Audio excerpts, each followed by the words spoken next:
Welcome to Med in 5. The goal of our channel is to simplify medical concepts and help you understand them zippily. Today, we're covering human herpes viruses that can cause roseola symptoms. Before we start, take a whack at the following. What's the classic roseola triad? When should you test for HHV-6 or HHV-7? Stick around. Roseola-linked HHVs are enveloped, double-stranded DNA viruses from the herpesvirus family. They primarily infect CD4 plus T cells, where they also establish latency, but with different mechanisms. Transmission is mainly through saliva, often from older caregivers to young children. Kids aged 6 months to 2 years are highly at risk. First is HHV-6, particularly subtype B, which is best known for causing roseola infantum, also called Exanthem subitem. Common names for HHV-6B include roseola-virus and 6 disease virus. The classic triad of roseola infantum includes the following: high fever, often over 39.5 degrees Celsius,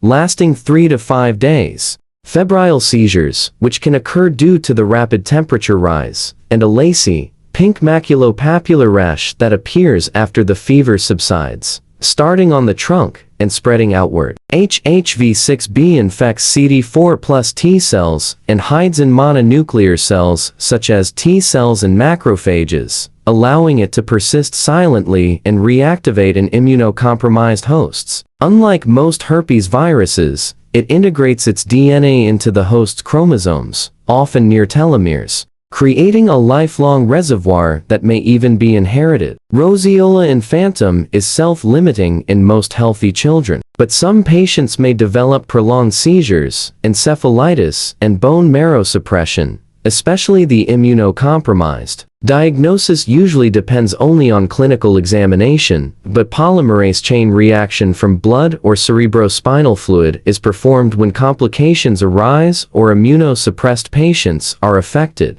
Serologic testing isn't helpful because most people have already been exposed, so results are often positive even without current infection. HHV-6A, a less common but more neurotropic variant of HHV-6, differs from HHV-6B in both clinical profile and affected population. While HHV-6B is primarily known for causing roseola in infants, HHV-6A has been linked to neurological conditions, such as encephalitis and multiple sclerosis, particularly in immunocompromised adults. Transmission is unclear but may be via saliva or maternal-fetal contact. HHV-6A also infects CD4 plus T cells and hides in mononuclear cells, but it shows a stronger tendency than HHV-6B to invade nerve tissue and persist in the brain. Diagnosis may require PCR of blood, CSF,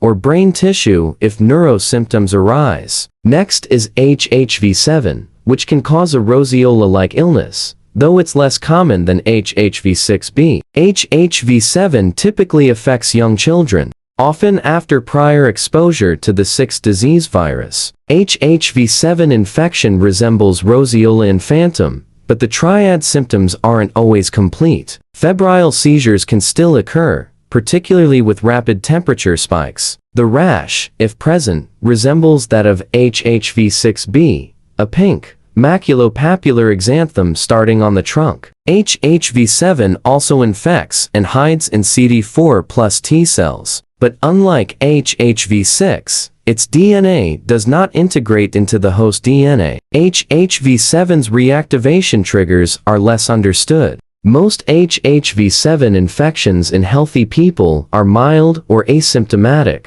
with rare complications, but HHV-7 has been linked to encephalitis, bone marrow suppression, and organ transplant dysfunction in immunosuppressed hosts. Diagnostic exams are rarely needed, though PCR from blood or CSF may be used when symptoms are unexplained in immunocompromised patients. Serology isn't helpful due to widespread early life exposure. Treatment for these viruses is generally supportive. focusing on fever control and hydration. But antivirals like ganciclovir may be considered in severe or neurologic cases, especially with HHV-6A. No vaccine exists, so prevention relies on hand hygiene and limiting exposure during febrile illness. Let's review. What's the classic roseola triad? Answer: high fever, febrile seizures, and rash after the fever subsides. When should you test for HHV-6 or HHV-7? Answer: in the presence of severe or unexplained symptoms,